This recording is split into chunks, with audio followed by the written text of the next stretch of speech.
Sejumlah informasi dari berbagai daerah di Provinsi Banten kami sajikan dalam Berita Banten yang dipersembahkan oleh PRSSNI Banten dan disiarkan serentak oleh seluruh radio anggota di 8 kabupaten kota di Provinsi Banten.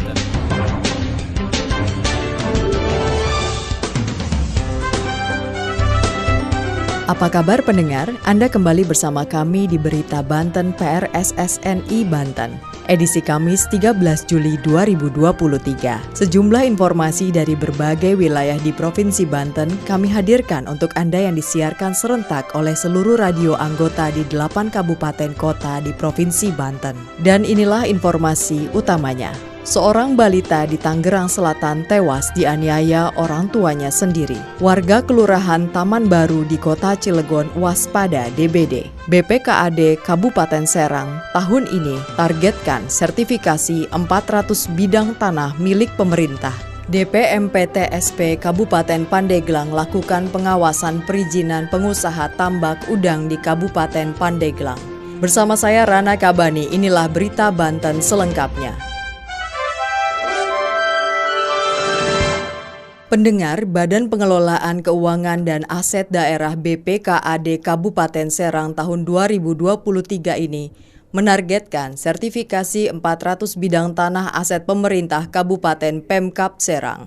Jumlah tersebut dari total sebanyak 1.690 bidang tanah aset se-Kabupaten Serang. Selengkapnya berikut laporan Siska Prunama Dewi dari Radio Prima FM Serang. Badan Pengelolaan Keuangan dan Aset Daerah atau BPKAD Kabupaten Serang tahun 2023 ini menargetkan sertifikasi 400 bidang tanah aset pemerintah Kabupaten Serang. Jumlah tersebut dari total sebanyak 1.690 bidang tanah aset se-Kabupaten Serang. Hal itu disampaikan Kepala Bidang Aset pada BPKAD Kabupaten Serang Indra Gunawan di sela sosialisasi dan pemberkasan untuk melengkapi administrasi persyaratan pendaftaran sertifikat tanah milik Pemkab Serang di Aula TB Suwandi yang digelar selama 3 hari sejak Senin, Selasa, dan Kamis 11, 12, dan 14 Juli 2023 dan dihadiri Koordinator Subinstansi Pemerintah pada BPN Kabupaten Serang Kuswandi sebagai narasumber. Indra juga menjelaskan untuk progres sertifikasi tanah aset pemerintah Kabupaten Serang ada sebanyak 1.690 bidang tanah. Di antaranya 396 bidang sudah bersertifikat dan menyisakan 1.294 bidang belum bersertifikat. Sedangkan 396 bidang yang sudah bersertifikat tersebut sebanyak 335 bidang progres sampai dengan tahun 2022 dan 59 bidang progres sampai dengan bulan Juni tahun 2023. Dan ada 2 bidang ditemukan sertifikat tahun lama merupakan hasil rekonsiliasi aset yaitu SMPN 1 Pamarayan dan SMPN 1 Pontang.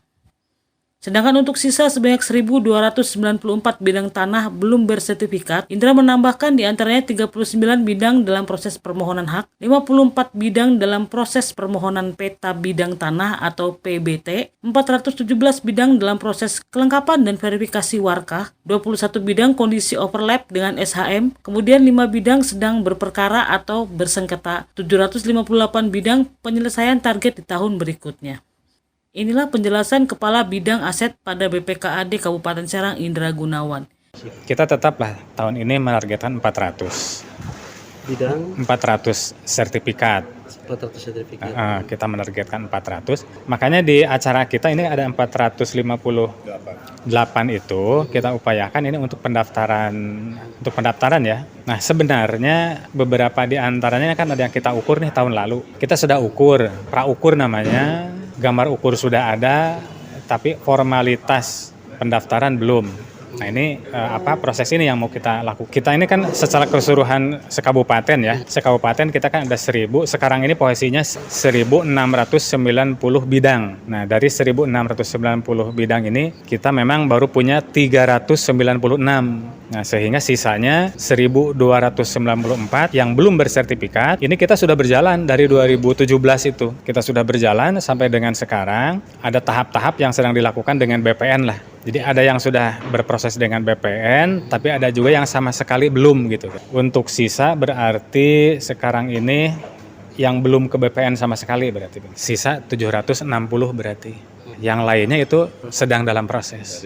Nah ini yang mau kita daftarkan ini, yang kita kumpulkan 458 ini yang mau kita daftarkan. Semua tanah, cuma tadi itu, tanah sekolah, tanah puskesmas, tanah pertanian, tanah tambak, gitulah kira-kira. Sementara Koordinator Subinstansi Pemerintah pada BPN Kabupaten Serang, Kuswandi, berterima kasih dan mengapresiasi kepada Pemkab Serang bahwasanya memang BPN saatnya untuk mengimplementasi aturan-aturan yang telah diterbitkan oleh kementerian. Kalau prosesnya itu kan untuk pemerintah itu diberi kemudahan ya, artinya apa? Di sini untuk syarat-syaratnya hanya misalnya ada beberapa tanah yang tidak mempunyai surat-surat, memang diketentukan itu boleh pakai pengusaha listrik. Artinya tanah itu harus dalam kondisi clean and clear, tidak ada permasalahan sama sekali. Kuswandi berharap dengan dilaksanakan sosialisasi kepada para pemangku atau pengguna bidang tanah tersebut bisa segera dilengkapi perlengkapannya agar segera diproses oleh BPN. Saya Siska Purnawadewi melaporkan dari Radio Prima FM untuk Berita Banten. Pendengar, seorang anak 4 tahun di Tangerang Selatan tewas akibat dianiaya oleh orang tua sendiri. Anak tersebut dianiaya orang tuanya karena mereka kesal. Sang anak dianggap lambat berbicara. Setelah mengalami penganiayaan, korban sempat dibawa ke rumah sakit. Namun sayangnya nyawa korban tidak bisa tertolong karena sejumlah luka di tubuhnya. Berikut laporan Asila dari Benz Radio Tangerang Selatan. Seorang anak berumur 4 tahun di Tangerang Selatan tewas setelah dianiaya ibu kandungnya berinisial AZ dan ayah tirinya berinisial D. Para pelaku mengaku kalau mereka menganiaya anaknya lantaran kesal kepada sang anak yang lambat dalam berbicara.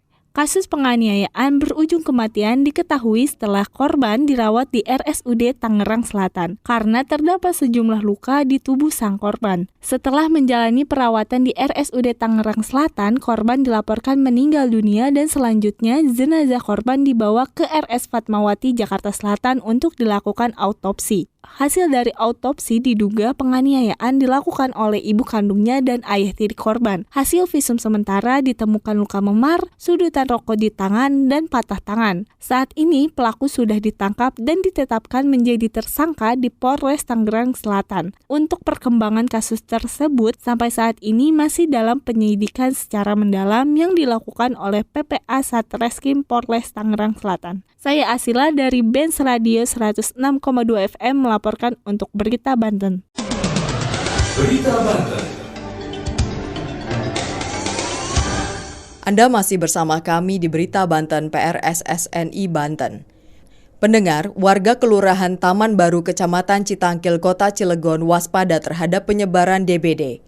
Kewaspadaan warga tersebut dikarenakan dalam sebulan terakhir ada 6 warga yang diindikasi terserang DBD.